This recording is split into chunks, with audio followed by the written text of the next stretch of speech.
Well, hello everyone, and welcome to the BeMetals Live Investment Summit today, hosted by Six. I'm pleased to introduce our speakers for today. We have John Wilton, President and CEO, and Derek Iwanaka, Vice President, Investor Relations and Corporate Development. John and Derek will walk us through a company presentation, and then we will be accepting questions live. So please remember, you can submit your questions at any time on the Q&A panel on the right-hand side of the screen, and we'll get to them after the presentation. And as always, this event is being recorded and will be available to watch afterwards on Six.com. So without further ado, I'll hand it over to you, John. Thanks very much, Tasha, and welcome to everyone to this update on BeMetals. And what this webinar is really about today is really to give you an update on really material developments on all of our projects in the last 3 months since our last webinar, which was earlier in the year.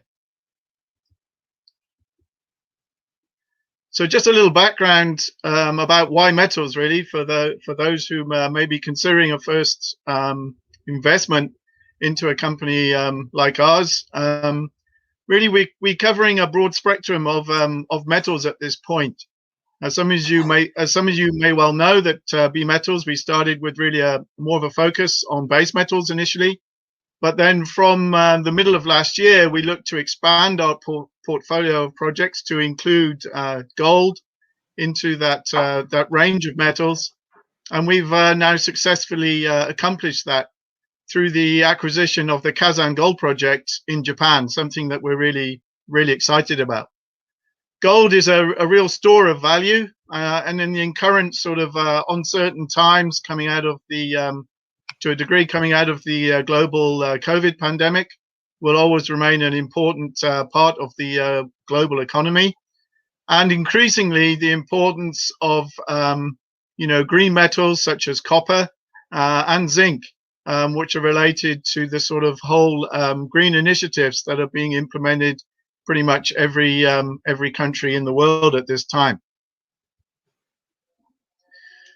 So as a short summary of the value proposition, and we'll come back to this at the end, we'll show you through this webinar that BeMetals is really guided and led by some of the top mine finders, builders, and operators in the resource sector who have returned value to investors over a number of decades. Access to capital, and we'll show you how that's now been increased on the back of a recent investment from B2 Gold Corp. The increasing deal flow that we get exposed to at BeMetals, especially now opening our portfolio to include gold, and being now well financed. Really, for the first time in the 3 years that BeMetals has been building our portfolio, we really are in a good position now with a strong treasury to deliver on the near-term catalysts for future growth and development. And increase value in the company. Very briefly, and many of you will have seen this slide before. This is our board of directors. The company was founded by Clive Johnson, Tom Garrigan, Roger Richer, and myself about 3 years ago. You will know many of those names, I think, very well. Clive, Tom, and Roger specifically, who have founded 2 companies, Bema Gold Corp and B2 Gold, which have delivered exceptional value in the mining sector. Mark Connolly joined us about a year ago now as a non-executive chairman. Mark was responsible for bringing the Fekola project to B2 Gold in Mali, which B2 has subsequently evolved and developed into a world-class gold mine. My introduction to the team here came through my relationship with Tom Garrigan on the back of my work in the late 90s with a good friend and colleague of mine who when we were involved leading the discovery team and the resource development team for the Otjikoto Gold Project in Namibia, another highly successful operation that B2 has put into production. We have Kristen Reinertsen, very efficient CFO and corporate secretary, based in Vancouver, with Derek, who you'll hear from later.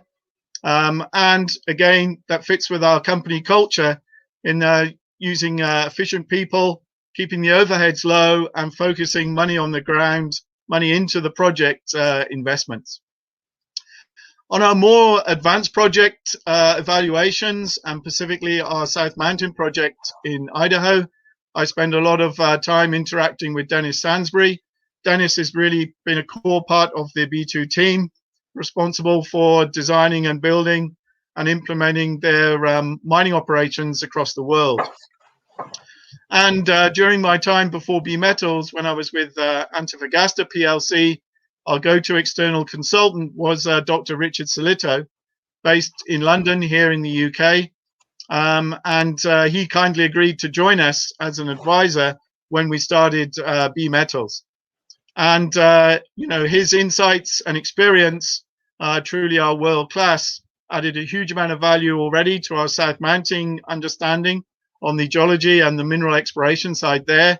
And as you will hear about later, also fundamentally added value to from his experience to our start of our gold exploration in Japan.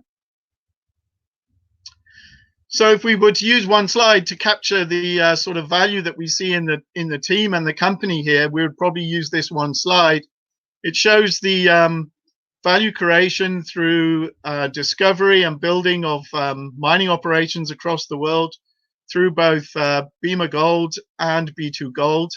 And we see BeMetals as being the third company coming out of that sort of stable of cornerstone directors and investors.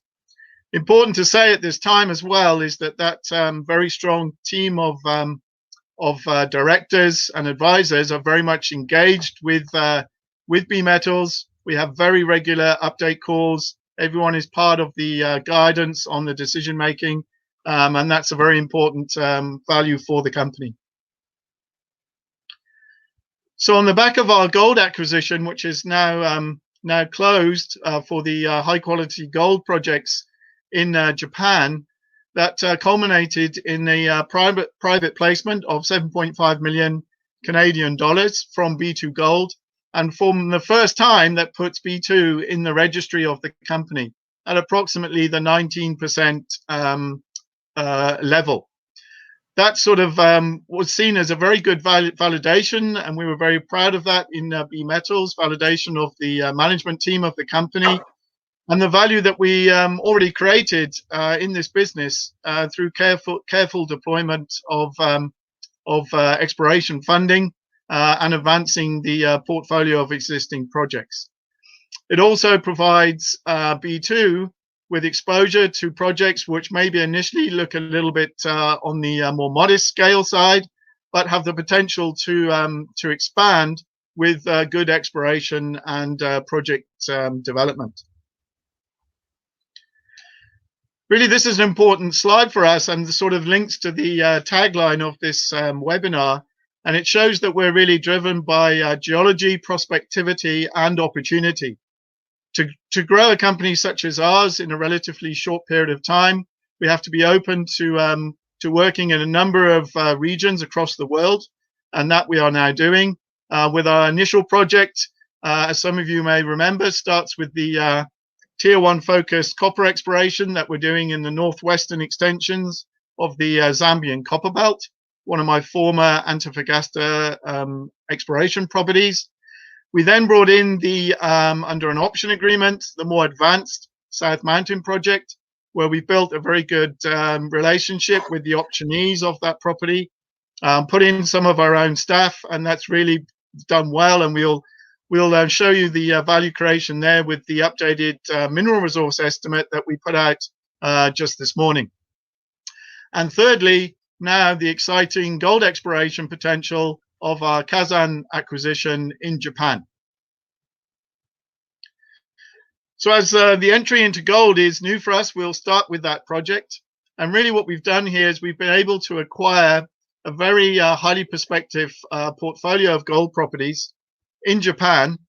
And a number of those properties were selected by part of the B2 team when Japan was opening its doors for the first time to direct foreign investment in gold exploration. Those properties have been selected both through their prospectivity, but also projects that the team felt at that time could have the potential to be quickly put into high-grade, probably underground mining type scenarios.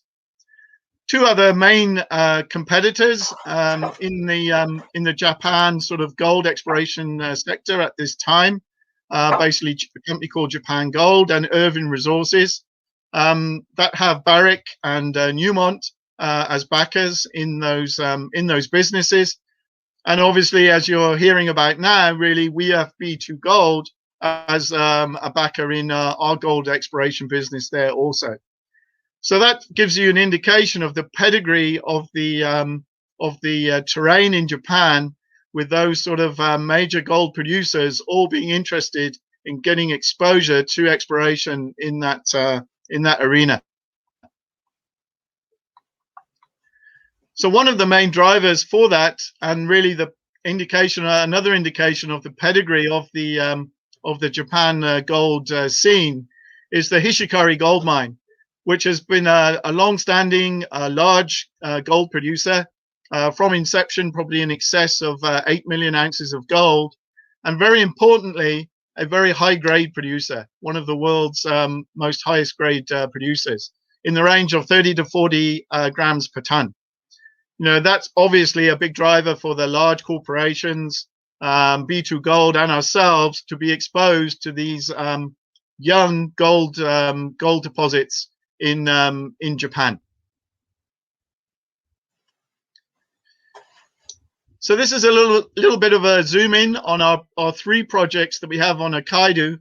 And one of the main focuses for us in the early stages of rolling out now our exploration campaign will be the Kato project.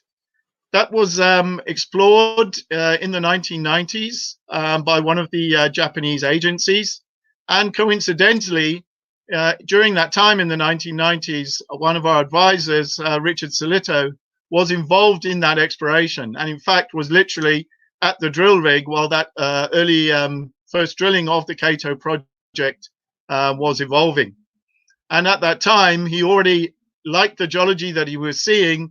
There's certain geological characteristics there that show us that the full column of potential mineralized stratigraphy is preserved. Often a problem with exploration for these sort of this style of gold mineralization, and obviously the fact that they were returning high-grade gold intercepts. The project has been tested by further drilling in more recent years by B2 Gold, working through the local company that we have now acquired called Kazan Resources. Also encouraging results coming out of that project, showing a broader, lower grade envelope, but importantly with higher grade zones of mineralization within that overall drill intercepts. So one thing we'll be looking to do now is to fully assimilate that data, build a three-dimensional model, and that will naturally deliver targets for further drill testing. We're currently in negotiations with a major international drilling company, which will allow us to secure good right-suited equipment for the exploration of this project, and also a company that's had exposure into drilling in this part of Japan. There are some relatively difficult ground conditions related to the alteration around the mineralization, which in itself is an encouraging sign in a way. So really the most important news that we've had to come out just this morning is really an update on our exploration and development project in Idaho. This is a project, some of you will remember, we really like the address of this project. We're down in the southwestern corner there of Idaho. Idaho is a mining-friendly state. We like the relatively modest but high-grade nature of this mineralization. The fact that the project is located on private land, which means that we won't experience too many hurdles in terms of permitting for a potential mining operation. And what we can now demonstrate, as per our news release this morning, is we've had great success in expanding the resource space, which is one of our key objectives when we first got involved on this project about 2 years ago. Bearing in mind, we've had some relatively confined periods of drilling where we've been underground, drilling very accurately through 2 phases in 2019 and 2020. And that leads now to the upgraded mineral resource that we put out today, where we've achieved a 21% increase in the measured and indicated resource category, and a 130% increase in the inferred. That was critical to us because that builds now a sort of all-in potential resource base that's very close to 1 million tons of material. And this we will now plug into our ongoing PEA study that started last month.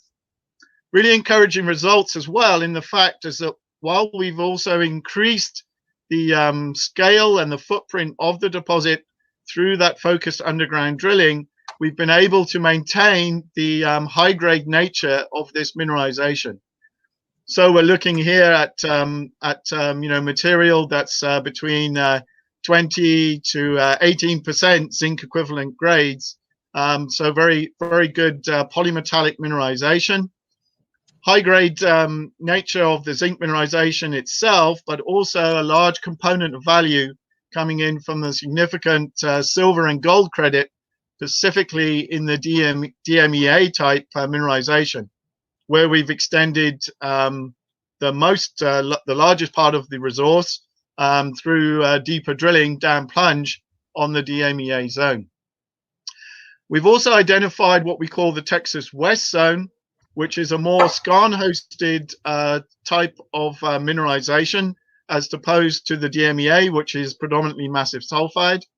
In Texas West, what we deal with there is generally higher copper grades with a significant silver credit.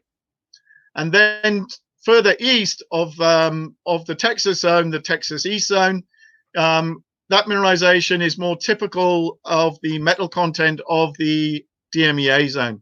So what we typically see there is high-grade copper, silver, and again a gold credit coming into that mineralization with generally lower copper values. So really pleased with these results. We're looking forward now to integrating these into the ongoing PEA study. And an important thing that we've learned through this drilling was that we are getting a good degree of predictability from one phase to the other.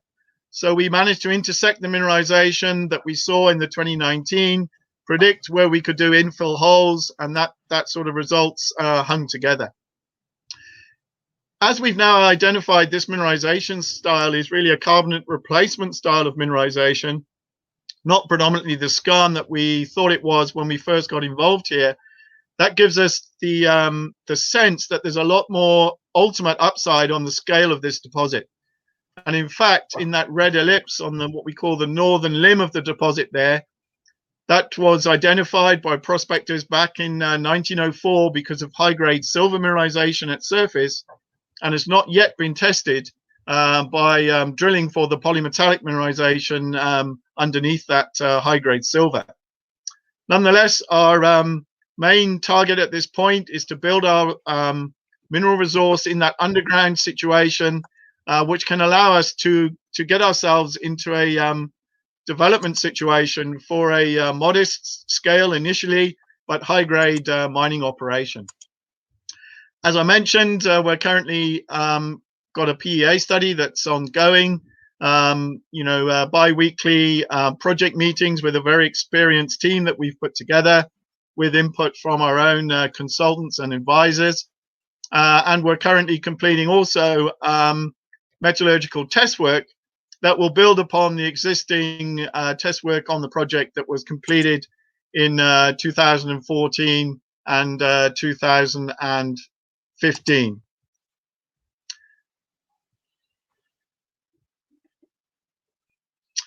So now to give you an update on the Pangeni project, our copper exploration in Zambia. We're out here in the northwest part of the extension of the Zambian copper belt. exploring underneath the Kalahari sand cover. As many of you will have heard me say before, a similar general idea to how we discovered that Untitled Gold Project in Namibia, where we were exploring there again in a covered terrain, looking at geophysical targets, drilling through that cover, getting bedrock geology and geochemistry, and then following up on those positive results. The Zambian copper belt has got a great pedigree of tier 1 scale and grade deposits. We're about 130 kilometers to the southwest of the Sentinel mine of First Quantum. And another development here has been in the last month, you will have seen the news releases. We have brought JOGMEC, the large Japanese government agency, in as a partner on this project. And they are currently in the process of investing $1.5 million into the exploration of this project. Thereafter, we will proceed with the exploration on a pro rata funding basis. Good to have a real first quality group such as JOGMEC to come in, see the value of this project, and share with us in some of the early stage exploration risk on this project. Our recent news release here was related to the field season in 2020.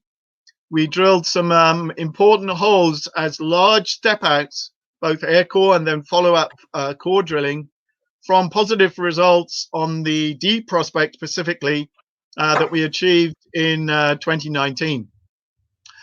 What that does is it now creates a large footprint of this mineralization underneath the thin Kalahari cover. That green ellipsoid really outlines an area that's probably less than 24 meters average sand cover thickness.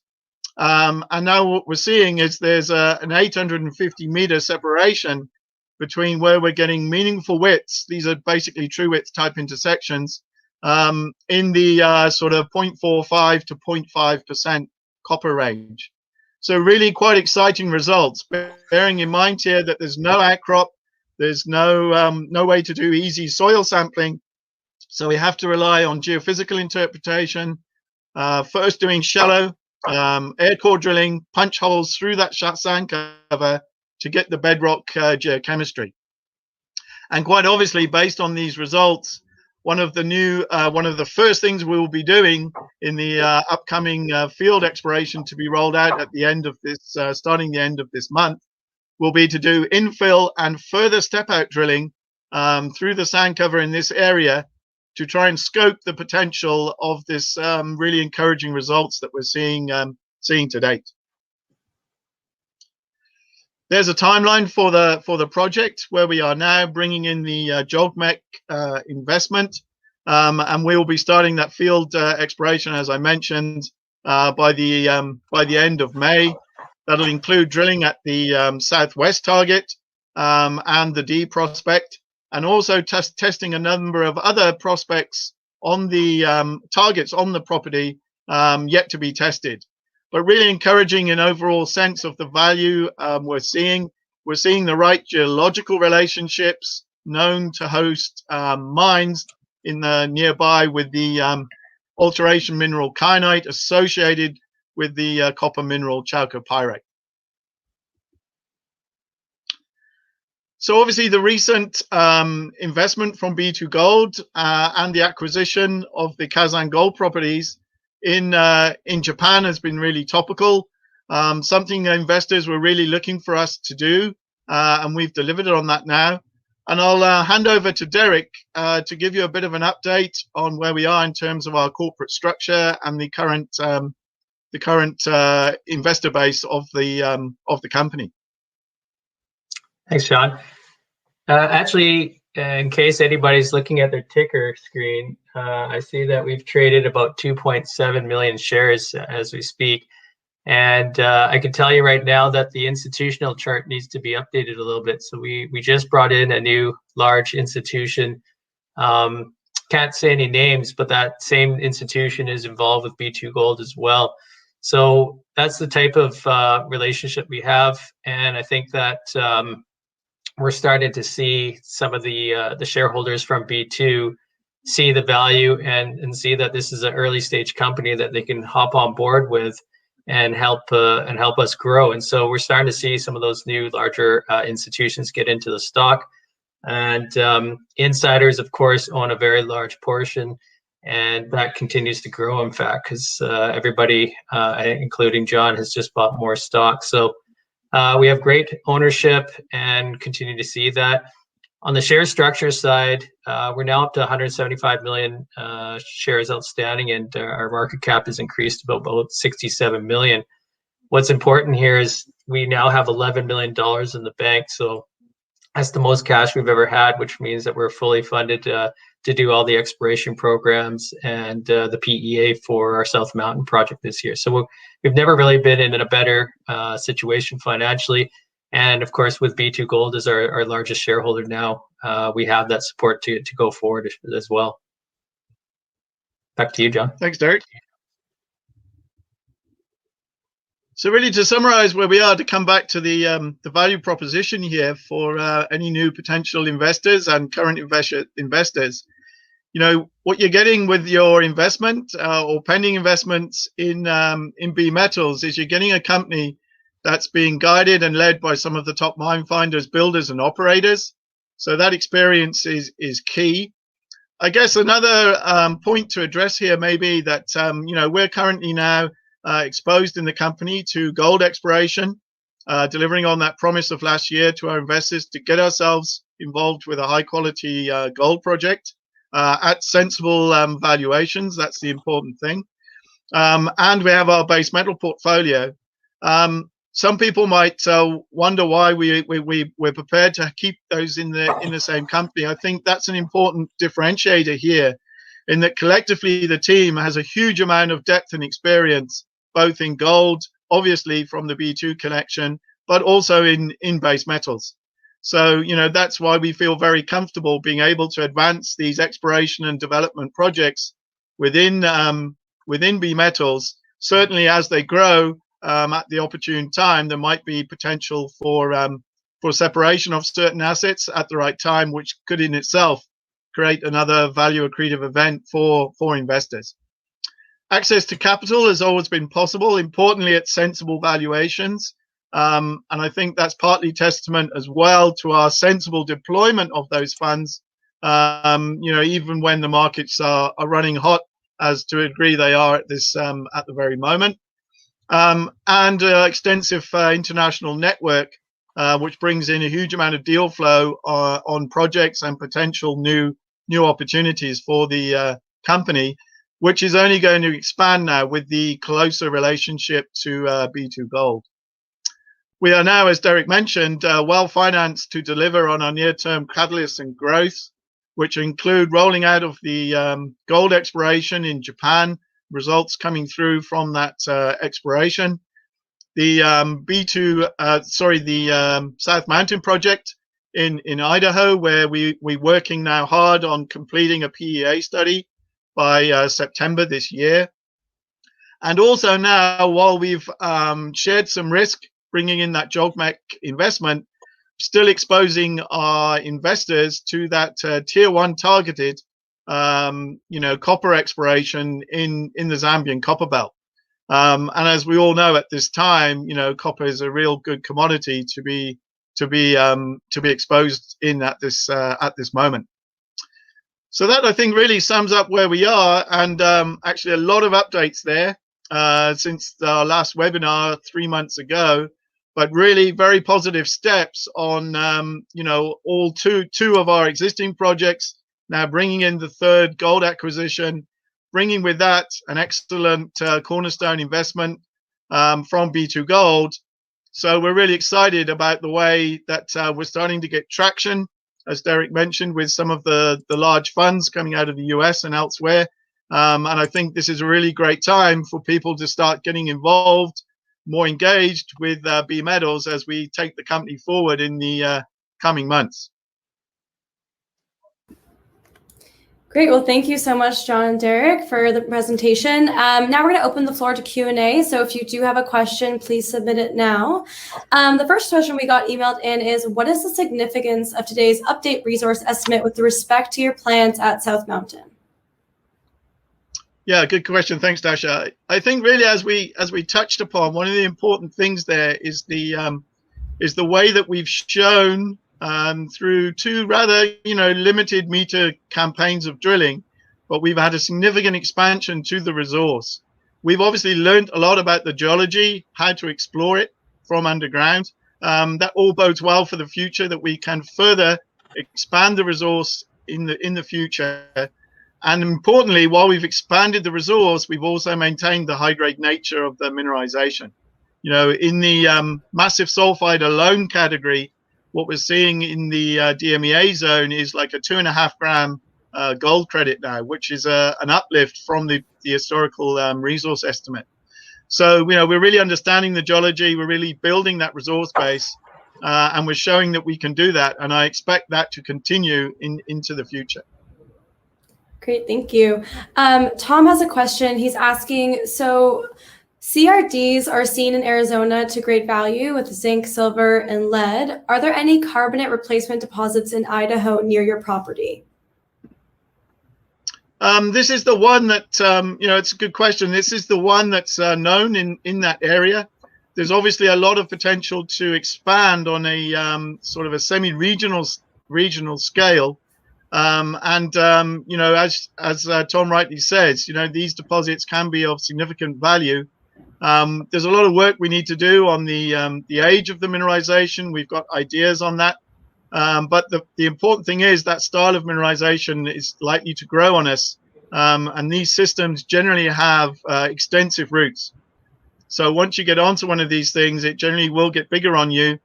But there's still, we have to keep to the objective. The important thing is to get this one into production at the appropriate early time, and then, sequentially expand from that point. Got it. Thank you. He's also asking, in regards to Japan, what is the synergy here in terms of the 3 properties?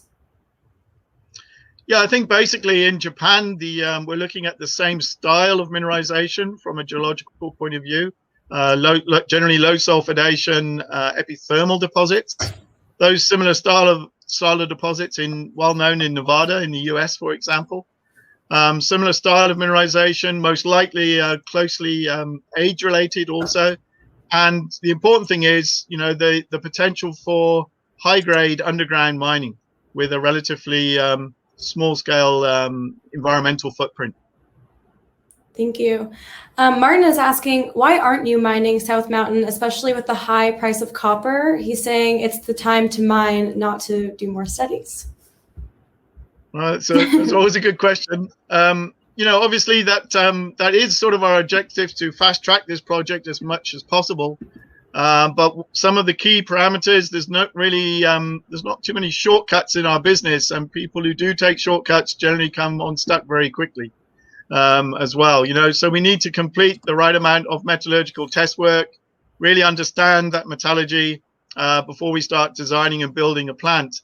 Very expensive things to design incorrectly and then have to refit thereafter. So it's a question of getting the right balance between aggressively pushing this project forward, which we are, and demonstrating we can do, but also getting ticking the boxes on some of the technical questions. Of course.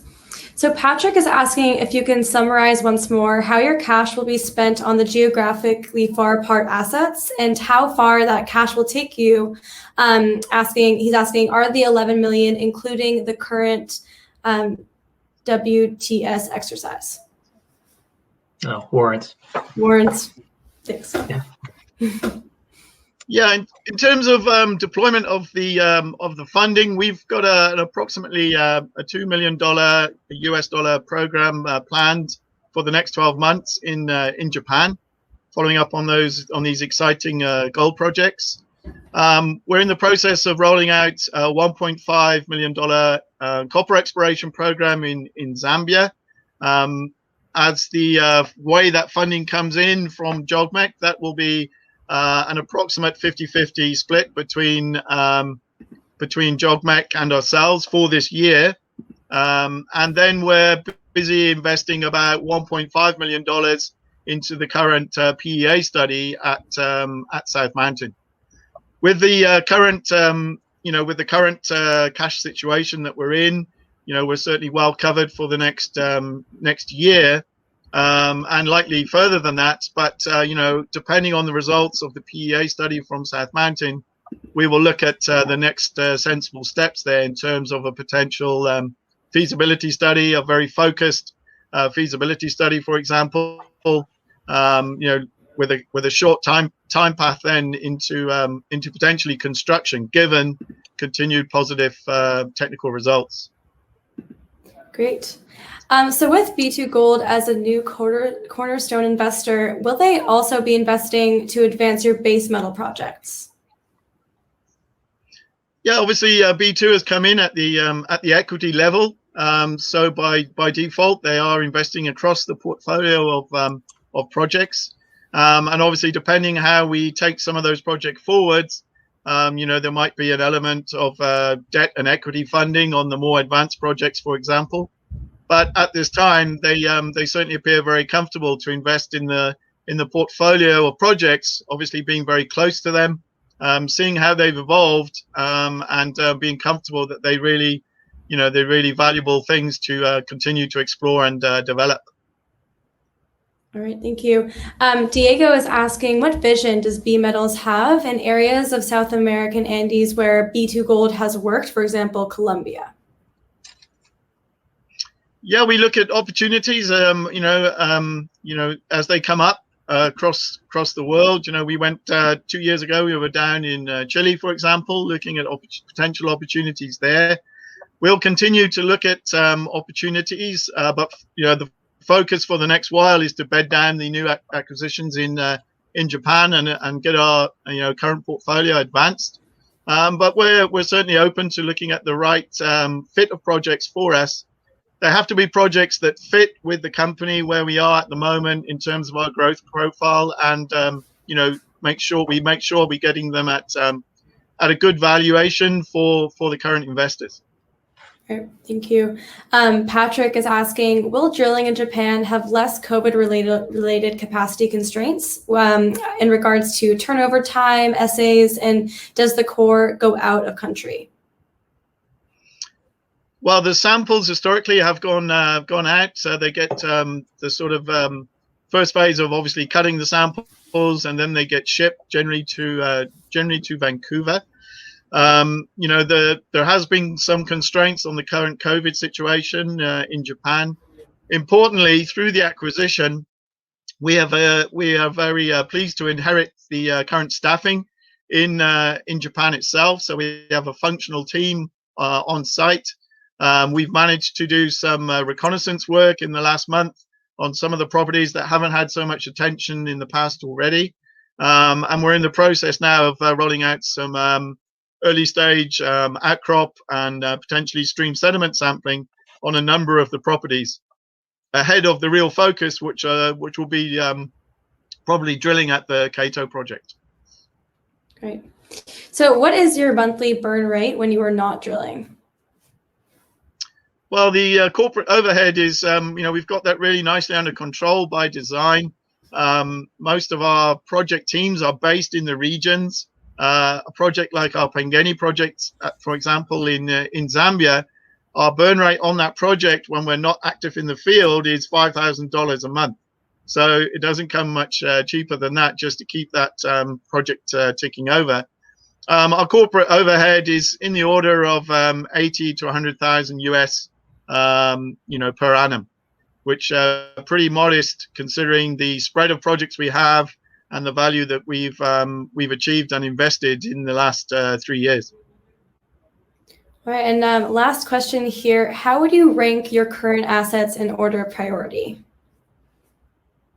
Yeah, that's a good question and a difficult one to answer at this point in time. I mean, there was a strong sense from investor base and from ourselves that we wanted to get exposure to gold exploration. We've done that through now the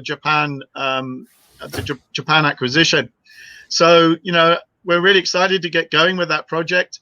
Nonetheless, you know, we've also got the high-grade South Mountain property, which is really advancing nicely. The more sort of advanced project that could get into production, probably the quickest, or definitely the quickest of all our properties at this point in time.